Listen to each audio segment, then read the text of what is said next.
የሀገር ውስጥና የባህር ማዶ ዜናዎቻችንን ቢዝነስን ጨምረን ወደ እናንተ የምናደርስበት ሰዓት ላይ ነው የምንገኘው። ሰላም ጤና ይስጥልን። ከቻናል ዋን ዜናዎችን ወደ እናንተ ማደርሰው ወይንሸት ዘውዴ ነኝ። አብረን እንቆይ። የኢትዮጵያ አየር መንገድንና ኢትዮ ቴሌኮምን ጨምሮ ከ40 በላይ መንግስታዊ የልማት ድርጅቶችን የሚያስተዳድረው የኢትዮጵያ ኢንቨስትመንት ሆልዲንግስ አዲስ የሙስና ጥቆማ መቀበያ ስርዓት ማዘጋጀቱን ይፋ አድርጓል። አናውል ተስፋ ተጨማሪ አለው። ስርዓቱ ማንኛውም ግለሰብ ባለበት ሆኖ ሚስጥራዊነቱ በተጠበቀ መልኩ ጥቆማ ለማድረግ የሚያስችል እንደሆነ ተገልጿል። አደራ የሚል ስያሜ የተሰጠው የሙስና ጥቆማ መቀበያ ስርዓት በአሁኑ ወቅት በድረገጽ የተዘጋጀ ሲሆን በቅርቡ በሞባይል መተግበሪያ አፕሊኬሽን መልኩ ለተገልጋዮች ይቀርባል ተብሏል። በኢትዮጵያ ኢንቨስትመንት ሆልዲንግ ሰራተኞች እንደለማ የተነገረለት ይህ ድረገጽ ተጠቅሞ በአማርኛና በእንግሊዝኛ ቋንቋዎች ጥቆማዎችን ማቅረብ እንደሚቻል መስሪያ ቤቱ አስታውቋል። በቀጣይም በአፋን ኦሮሞና በትግረኛ ቋንቋዎች የሙስና ጥቆማዎችን መስጠት እንደሚቻል መስሪያ ቤቱ በሰጠው መግለጫ ላይ ጠቁሟል። የኢትዮጵያ ኢንቨስትመንት ሆልዲንግስ ምክትል ዋና ስራ አስፈጻሚ አቶ ሀብታሙ ኃይለ ሚካኤል የጥቆማ መስጫ ስርዓቱ መዘርጋት ያስፈለገው በመንግስት የልማት ድርጅቶች ውስጥ ሙስና እንዳይፈጸምና ከተፈጸመም ደግሞ ተጠያቂነቱን ለማረጋገጥ በማሰብ እንደሆነ ተናግረዋል። ለውጭ ገበያ የማይውሉና የተመለሱ ምርቶች ግብይት በኢትዮጵያ ምርት ገበያ ብቻ እንዲሆን አስገዳጅ ሁኔታ ቢቀመጥም ምርቶቹ መዳረሻቸው እየታወቀ አይደለም ተባለ። ለዝርዝሩ ማህሌት ደመላሽ። ከውጭ ገበያ የሚመለሱ ምርቶች ግብይት በኢትዮጵያ ምርት ገበያ አማካኝነት መሆን እንዳለበት ቢቀመጥም ይህ ተግባራዊ እየተደረገ አይደለም ተብሏል። ሁሉም ምርቶች መዳረሻቸው እየታወቀ አለመሆኑን የፌዴራል ዋና ኦዲት መስሪያ ቤት የተናገረ ሲሆን በተለይ የቡና ምርት ለዚህ ተጋላጭ ሆኖ መገኘቱን የተገለጸው የመንግስት ወጪ አስተዳደርና ቁጥጥር ጉዳዮች ቋሚ ኮሚቴ በኢትዮጵያ ምርት ገበያ የምርት ቅበላ ክምችትና የግብይት ስራ አፈጻጸምን በተመለከተ የተከናወነ የክዋኔ ኦዲት ሪፖርት ላይ ማብራሪያን ጠይቋል። ከውጭ ገበያው የሚመልሰውንና ጥቅም ላይ የማይውለውን ምርት የኢትዮጵያ ምርት ገበያ ሻጭና ገዢን የማገናኘት ኃላፊነትን በግብይቱ ላይ እየታየ አይደለም ሲሉ የፌዴራል ዋና ኦዲተር መሰረት ዳምጤ ገልጸዋል። አንዳንድ ባለሀብቶች በተለይ የቡና ምርት ከውጭ ገበያ ይልቅ የሀገር ውስጥ ገበያ ያዋጣቸዋል ያሉት የፌዴራል ዋና ኦዲተር መሰረት ዳምጤ አያይዘውም ምርቱ አየር ባየር እየተሸጠ ይገኛል፣ በዚህም መንግስት ከፍተኛ ገቢ እያጣ ይገኛል ሲሉ ተናግረዋል። የትምህርት ሚኒስቴር ለአጠቃላይ ትምህርት ቤቶች መምህራንና የትምህርት ቤት አመራሮች ወደ ሙያው ለመግባትም ሆነ በሙያው ለመቀጠል የሚያስችላቸውን የሙያ ፈቃድ መያዝ የሚያስገድድ ረቂቅ መመሪያ አዘጋጀ። ረቂቅ መመሪያው ለሕዝብ አስተያየት ክፍት የተደረገ ሲሆን ማንኛውም መምህር ወይም የትምህርት ቤት አመራር ወደ ሙያው ለመግባትና በሙያው ለመቀጠል የሙያ ፈቃድ መያዝ እንደሚኖርበት ደንግጓል። በኢትዮጵያ እስከ 2030 ሁሉንም ሆስፒታሎች በዲጂታል አገልግሎት ለማስተሳሰር መታቀዱን የጤና ሚኒስቴር አስታወቀም። ወደ ዲጂታል የሚደረገውን ሽግግር ለማገዝ አስፈላጊ የሆኑ የዲጂታል መሰረተ ልማቶችና መሳሪያዎች ወደ ሀገር ውስጥ እየገቡና በመላ ሀገሪቱ ለሚገኙ ተቋማት እየተከፋፈሉ መሆኑን የጤና ሚኒስትር ዴኤታ ዶክተር ደረጀ ዱጉማ ተናግረዋል። በእቅዱ መሰረት ወረቀት አልባ አሰራርን እውን ለማድረግ አብዛኞቹ የጤና ተቋማት ወደ ዲጂታል መድረክ ይሸጋገራሉ። ስትራቴጂው የጤና ባለሙያዎችን አገልግሎት አሰጣጥ ለመከታተል የሚያስችል የዲጂታል ቁጥጥር ስርዓትን በማካተት የሕክምና ደረጃን ለመጠበቅና ተጠያቂነትን ለማስፈን እንደሚረዳ አጽንኦት ሰጥተዋል። የቤት ባለቤት እናደርጋለን በሚል ሰበብ ከህዝብ ገንዘብ ሰብስበው የሚሰወሩ አካላትን ተጠያቂ እያደረገ መሆኑን የፍትህ ሚኒስቴር አስታወቀም።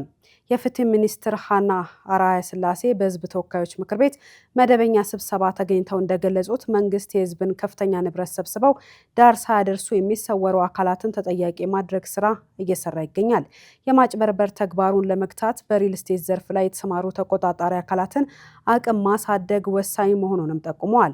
ሌሎች አካላትም ከእንዲህ አይነት ህገወጥ ድርጊት እንዲቆጠቡ ለማድረግ አስተማሪ እርምጃዎች እየተወሰደ መሆኑንም አስረድተዋል። በቡድን በመደራጀት የቤት ሰብሮ ስርቆት ወንጀል ሲፈጽሙ የነበሩ 10 ተጠርጣሪዎች ከነ ኤግዚቢቱ በቁጥጥር ስር መዋሉን የአዲስ አበባ ፖሊስ ጠቅላይ መምሪያ አስታውቋል። ዝርዝሩ የአማሩ ገብሩ ነው። በአዲስ አበባ ከተማ በለሚኩራ ክፍለ ከተማ በተለያዩ ጊዜያት በመንቀሳቀስ የቤት ሰብሮ ስርቆት ወንጀል ሲፈጽሙ የነበሩ 9 ተጠርጣሪዎችን ከአንድ ተቀባይ ግለሰብ ጋር በቁጥጥር ስር በመዋል ምርመራ እየተጣራ ሲሆን በ10ሩም ተጠርጣሪዎች ላይ አቃቤ ሕግ የምርመራ መዝገቦችን በመለየት ክስ እንደመሰረተ የለሚኩራ ክፍለ ከተማ ፖሊስ መምሪያ አስታውቋል። በለሚኩራ ክፍለ ከተማ ወረዳ 2 ጣፎ ቅዱስ ገብርኤል መናፈሻ በተባለው አካባቢ የተፈጸመ የስርቆት ወንጀልን መነሻ በማድረግ ምርመራ መጀመሩን ያስታውቃል። ወሰው ፖሊስ ተጠርጣሪዎቹን በቁጥጥር ስር ለማዋል በተከናወነው ተግባር አንዱን ተጠርጣሪ ከአዲስ ከተማ ክፍለ ከተማ ወረዳ 7 አውቶቡስ ተራ አካባቢ ለወንጀል መፈጸሚያ ከሚጠቀምበት ተሽከርካሪ ጋር በቁጥጥር አውሏል። ፖሊስ የመጀመሪያውን ተጠርጣሪ በቁጥጥር ስር በማዋል ባደረገው የምርመራ ማስፋት ተግባር ሌሎች 8 ተጠርጣሪዎችን ወንጀል ለመፈጸም ይንቀሳቀሱበት ከነበረ ተሽከርካሪ ጋር በቁጥጥር ስር አውሏል። ግምታቸው ከ1 ሚሊዮን ብር በላይ የሚያወጡ 11 ቴሌቪዥኖች፣ 6 የድራፍት በርሜሎች፣ የፀጉር ቤት ዕቃዎችና የተለያዩ ንብረቶችም ከአንድ ተቀባይ ጋር ተይዘዋል። በተደጋጋሚ ጊዜ የሰዎችን እንቅስቃሴ በመከታተልና በተለይ በሌሊት ተንሸራታች ሻተር በሮችን በመክፈት ተንጠልጣይ ቁልፎችን በመስበር የስርቆት ወንጀሉን ሲፈጽሙ እንደነበር ተጠርጣሪዎቹ በምርመራ ወቅት የእምነት ቃላቸውን ሰጥተዋል። ፖሊስ የምርመራና የክትትል ቡድን በማዋቀር ሌት ተቀን ትኩረት ሰጥቶ በመስራቱ ወንጀሉ ተፈጽሞባቸው ፖሊስ ጋር ሄደው ያላመለከቱ ግለሰቦች መኖራቸውንም ተጠርጣሪዎች መርተው ባሳዩት ሁኔታ መረዳት ተችሏል። የቤታቸው አሊያም የንግድ ቦታቸው በር ተሰብሮ ስርቆት ተፈጽሞብኛል የሚል ማንኛውም ግለሰብ በለሚኩራ ክፍለ ከተማ ፖሊስ መምሪያ ጎሮ አካባቢ ፖሊስ ጣቢያ በአካል ቀርበው ንብረታቸውን መምረጥ እንደሚችሉም የአዲስ አበባ ፖሊስ ጠቅላይ መምሪያ አስታውቋል።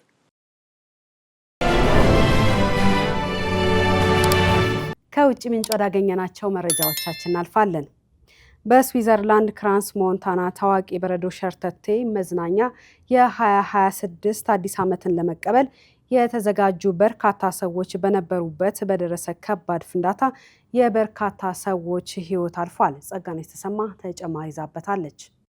በስዊዘርላንድ ክራንስ ሞንታና በተባለው ታዋቂ የበረዶ መንሸራተቻ መዝናኛ ስፍራ በሚገኘው ኮንስታሌሽን የተሰኘ መዝናኛ ቤት 2026 አዲስ ዓመትን ለመቀበል የተዘጋጁ በርካታ ሰዎች በነበረበት በደረሰ ከባድ የተባለ ፍንዳታ የሰዎች ሕይወት አልፏል። በደቡብ ምዕራብ ስዊዘርላንድ በሚገኘው የቫሌስ ካቶኒ ግዛት ፖሊስ እንደገለጹት ፍንዳታው በበዓሉ ዋዜማ ከሌሊቱ 7:30 መድረሱንና እስከ አርብ ማለዳ ድረስም የሟቾች ቁጥር 40 መድረሱን እንዲሁም ከ60 በላይ ጉዳት የደረሰባቸው ሰዎች ወደ ሆስፒታል መወሰዳቸውን ገልጿል። ሆስፒታል ከሚገኙ ሰዎች 22 ያህሉ ሰውነታቸው በእሳት ተለብልቦ ከፍተኛ ጉዳት ደርሶባቸዋል። ይህ አደጋ የደረሰበት የመዝናኛ ስፍራ በቱሪስቶች ዘንድ ከፍተኛ ተወዳጅነት ያለውና በበዓሉ ዋዜማም በበርካታ ሰዎች ተጨናንቆ እንደነበረ የቢቢሲ ዘገባ ያሳያል። በቦታው የነበሩ እማኞች እንደገለጹት የመዝናኛ ቤቱ በሁለት ፎቆች ላይ የተዘረጋ ሲሆን በዋና ወለል ያለው ባርና ጠባብ ደረጃዎች ወደ ታች ወደሚገኘው የምሽት ክበብ የሚያመሩ ሰዎች በጭስ መታፈን ምክንያት ሊታሰሩና አቅም አጥተው ሊሆኑ እንደሚችል ግምታቸውን ሰጥተዋል። የፍንዳታው መንስኤ ምን እንደሆነ እስካሁን ያልታወቀ ሲሆን ፖሊስ በምርመራ ላይ መሆኑንም አስታውቋል። የፈረንጆቹ አዲስ ዓመት መቃረቢያ ጊዜያትና በበዓሉ ወቅት ጨምሮ ይህን መሰል አደጋዎች እንዲሁም የሽብር ጥቃቶች በአውሮፓ ሀገራት የተለመዱ ስለመሆናቸው ዘገባዎች ያመለክታሉ።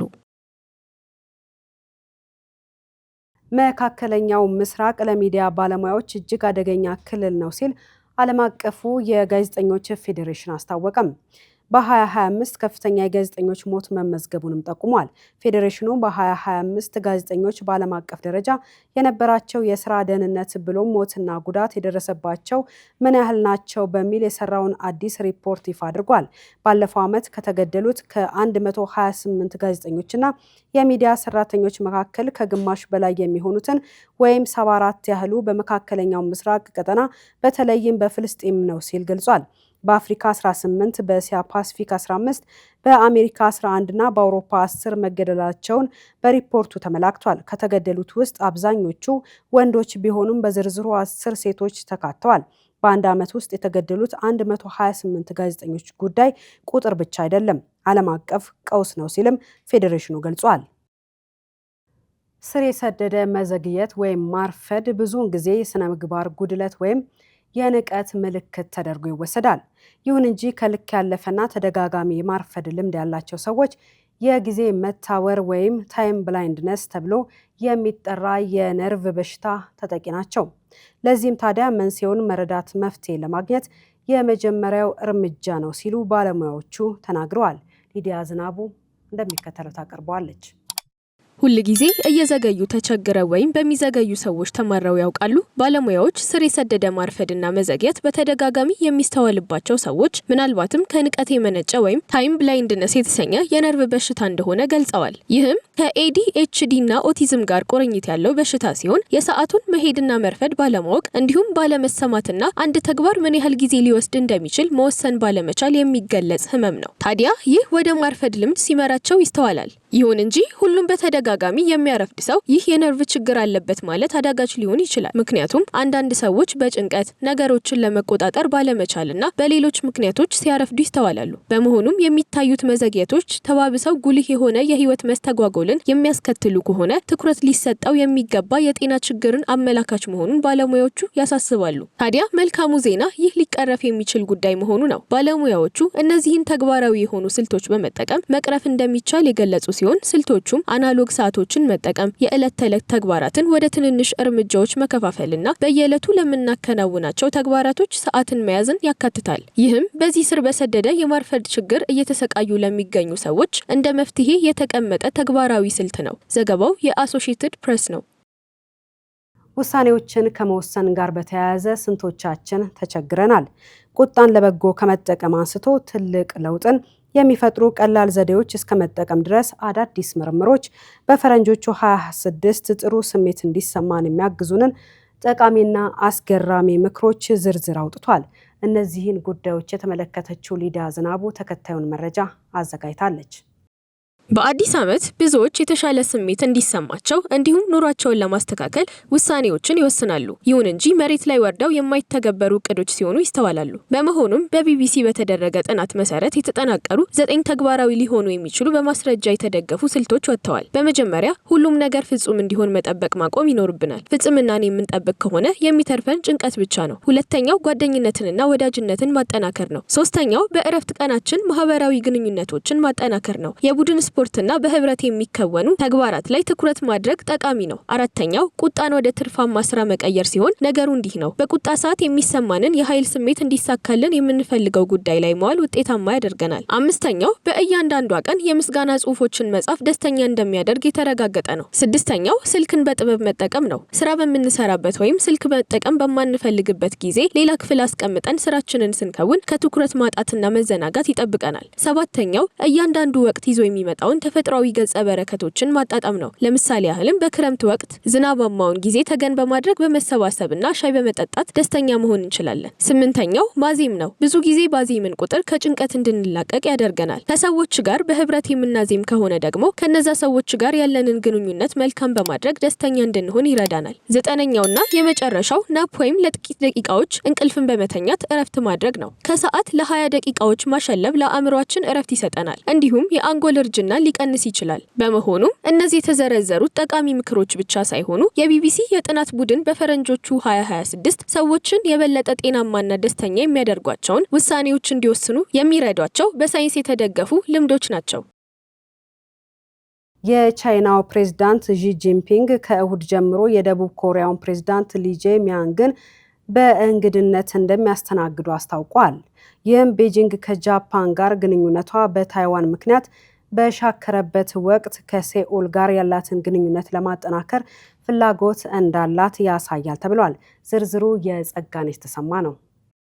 ጉብኝቱ በቻይናው ፕሬዝዳንት ዢ ጂንፒንግ እና በደቡብ ኮሪያው አቻቸው ሊ ጄሚያንግ መካከል በሁለት ወራት ጊዜ ውስጥ ለሁለተኛ ጊዜ የሚገናኙበት ሲሆን ቻይና ከሴኡል ጋር ያላትን ግንኙነት ለማጠናከርና ኢኮኖሚያዊ ትብብርን እንዲሁም ቱሪዝምን ለማሳደግ ከፍተኛ ፍላጎት እንዳላት ያሳያል ሲሉ ተንታኞች ይናገራሉ። የቻይና ጠቅላይ ሚኒስትር ሳናይ ታካይቺ በህዳር ወር ቤጂንግ ታይዋን ላይ ጥቃት ካደረሰች ቶኪዮ ወታደራዊ እርምጃ እንደምትወስድ ሀሳብ ካቀረቡ በኋላ በቻይናና በጃፓን መካከል ያለው ግንኙነት ቀዝቅዟል ተብሏል። በሃንኮክ የውጭ ጥናት ዩኒቨርሲቲ የፖለቲካ ኢኮኖሚክስ ፕሮፌሰር የሆኑት ካንግ ጁን ዮንግ ቻይና የደቡብ ኮሪያን አስፈላጊነት ከበፊቱ የበለጠ ለማጉላት ትፈልጋለች ሲሉ አብራርተዋል። የሊ ከፍተኛ የጸጥታ አማካሪ ዊ ሲንግላክ ደግሞ ጉባኤው በሁለትዮሽ ግንኙነት ላይ አዲስ ምዕራፍ ይከፍታል ብለው እንደሚጠብቁ ተናግረዋል። በጋራ መግለጫ ላይ እየሰሩ ባይሆኑም ሁለቱ ሀገራት በኢኮኖሚ በቢዝነስና በአየር ንብረት ላይ ከ10 በላይ ስምምነቶችን እያዘጋጁ መሆናቸውንም አክለዋል። የሊ አስተዳደር ቻይና የደቡብ ኮሪያ ትልቁ የንግድ አጋር መሆኗን በመቀበል ከቤጂንግ ጋር ያለውን ግንኙነት ወደ ነበረ ነበረበት ለመመለስ ዓላማ እንዳለው ገልጸዋል። የቀድሞው የደቡብ ኮሪያ ምክትል የመከላከያ ሚኒስትርና በሴጆንግ ኢንስቲትዩት ከፍተኛ የምርምር ባልደረባ የሆኑት ሺን ቤኦምቹል ዢ ጂንፒንግና ሊ ጄሚያንግ ደቡብ ኮሪያን ለማዘመን በሚደረገው ጥረት ያሉ አንዳንድ አከራካሪ ጉዳዮችን ሊወያዩ ይችላሉ ብለዋል ሲል የዘገበው ሮይተርስ ነው። የቬኔዙዌላው ፕሬዝዳንት ኒኮላስ ማዱሮ በዕፅ ንግድና በነዳጅ ጉዳዮች ዙሪያ ከአሜሪካን ጋር ውይይት ለመጀመር ዝግጁ መሆናቸውን ገልጸዋል። አናውል ተስፋ ተጨማሪ ይዞበታል።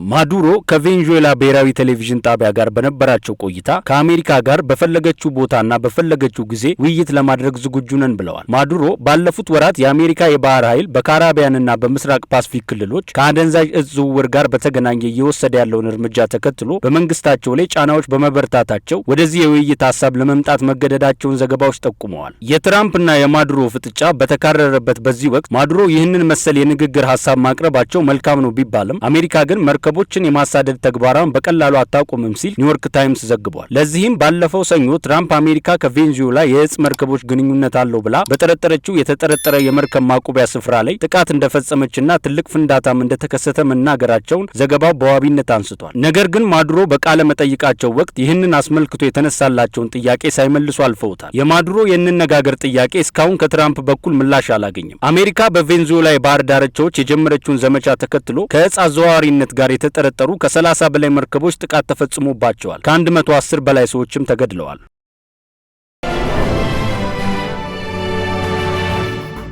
የቢዝነስ መረጃዎቻችንን ወደ እናንተ እናደርሳለን።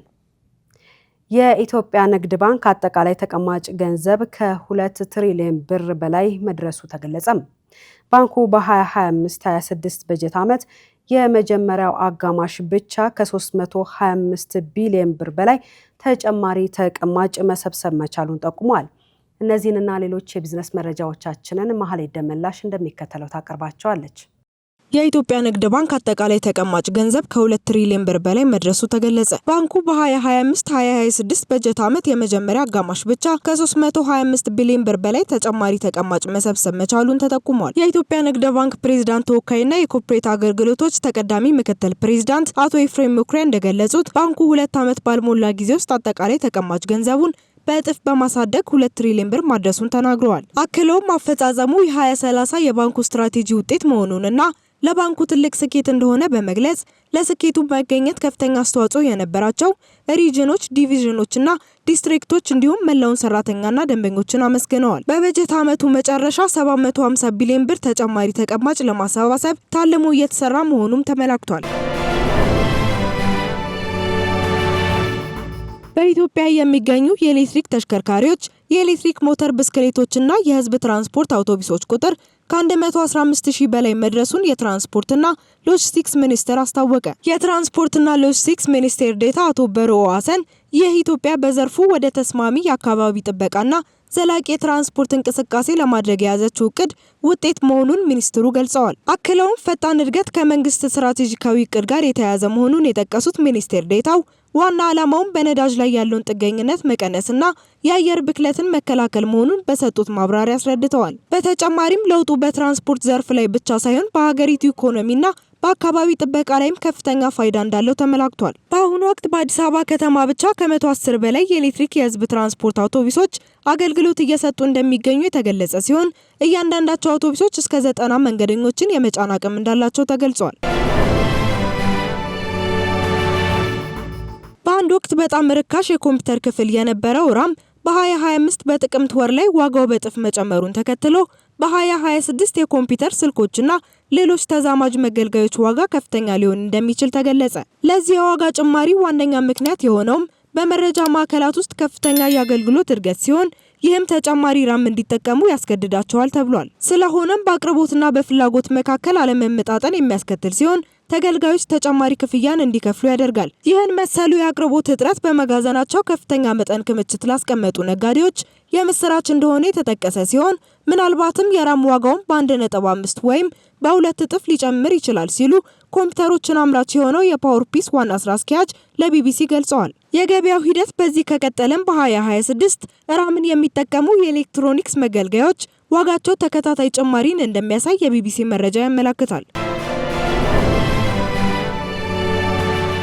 መረጃዎቻችን እንደቀጠሉ ናቸው። ቱርክ በ2025 በአሳ ምርት መጠን ቀዳሚ በመሆን ክብረ ወሰንን አስመዘገበች። የቱርክ የአሳ ምርት በ2025 1.02 ሚሊዮን ሜትሪክ ቶን በመድረስ ሪከርድ መያዙን የቱርክ የግብርናና ደን ልማት ሚኒስቴር አስታውቋል። በሚኒስቴሩ ሮብ ዕለት ከአሳ አጥማጆች ጋር በተደረገው ስብሰባ ወቅት እንደተገለጸው የሀገሪቱ አጠቃላይ የአሳ ኤክስፖርት መጠን ወደ $2 ቢሊዮን እንደተጠጋ ተብራርቷል። እንደ መረጃው ከሆነ የአየር ንብረት ለውጥ፣ የባህር ሙቀት መጨመርና የአሳ ፍልሰቶች ምክንያት የታቀደው ቁጥር መጠነኛ ቅናሽን ቢያሳይም ነገር ግን ጥሩ ምርት እንደነበረ ተገልጿል። እንደ አናዶሉ መረጃ 400,000 የሚጠጋ አጠቃላይ ምርት የተገኘው ከአሳ ማጥመጃ ቦታዎች ሲሆን 600,000 ቶን የሚሆነው ደግሞ በአኳሪንግ ወይም በተከለለ ቦታ አሳዎችን የማርባት ሂደት እንደሆነ ተጠቁሟል። የቻይናው BYD የአሜሪካን ዓመታዊ ሽያጭ መብለጥን ተከትሎ በዓለም ላይ ከፍተኛ የኤሌክትሪክ መኪኖች ሻጭ የሆነውን ቴስላ ሊተካ እንደሆነ ተገለጸ። በዚህም ቴስላ የ2025 አጠቃላይ ሽያጩን አርብ ዕለት ይፋ ያደርጋል ተብሎ የሚጠበቅ ሲሆን አስተያየታቸውን የሰነዘሩ ተንታኞች ግን ኩባንያው አጠቃላይ የሸጠው የተሽከርካሪዎች ቁጥር 1.65 ሚሊዮን እንደሆነ ገልጸዋል። እንደ BBC መረጃ የአሜሪካ ኩባንያዎች ለአዳዲስ አቅራቢዎች በር መዝጋታቸውና ገበያ ውስጥ ባሉ የተለያዩ ውጥረቶች ምክንያት ከቻይና ተቀናቃኞች ጋር ያለው ፉክክር እየጨመረ እንደመጣ ያመለክታል። የዕለቱ የመጨረሻው የቢዝነስ መረጃችን አሜሪካ በጣሊያን የተሰራ ፓስታ ላይ የተጣለውን ታሪፍ ለመቀነስ እንደወሰነች የጣሊያን የውጭ ጉዳይ ሚኒስቴር አስታወቀ። የአሜሪካ የንግድ ክፍል በ13 የጣሊያን ፓስታ ሰሪዎች ላይ የታቀደውን ቀረጥ የቀነሰ ሲሆን የተሻሻለው ትንታኔ የጣሊያን ላኪዎች በመጀመሪያ ግምገማ ላይ የተነሱትን ብዙ ስጋቶች እያስተናገዱ እንደሆነ አሳይቷል። በጥቅምት ወር አሜሪካ 13 የጣሊያን ፓስታ ኩባንያዎች እንዲሁም በአብዛኞቹ የአውሮፓ ህብረት ምርቶች ላይ በመደበኛው 15% ቀረጥ ላይ ተጨማሪ 92% ቀረጥ እንደሚጠብቃቸው ተናግራ ነበር። የተሻሻለውን ግምገማ ተከትሎ የላም ኦሊሳላን ታሪፍ ወደ 2.6% ለማውረድ መወሰኑንና የጋሮ ፎሎ መጠን ደግሞ ወደ 13.9% እንዲሆን መወሰኑን የጣሊያን ውጭ ጉዳይ ሚኒስቴር በመግለጫው አስታውቋል። በግምገማ ውስጥ በግለሰብ ያልተመሩ ቀሪዎቹ 11 አምራቾች የ9.09% ታሪፍ ይጠብቃቸዋል ተብሏል ሲል የሮይተርስ ዘገባ አመላክቷል። ከቻናል 1 ወደ እናንተ ሲደርሱ የነበሩ ዜናዎቻችን ተጠናቀዋል። ስለተከታተላችሁ እናመሰግናለን። ሌሎች ፕሮግራሞቻችንን እንድትከታተሉ እንጋብዛለን። ዜናውን እየመራው አብሬያችሁ ቆይታ ያደረኩት ወይንሸት ዘውዴ ነኝ። ጤና ይስጥልኝ።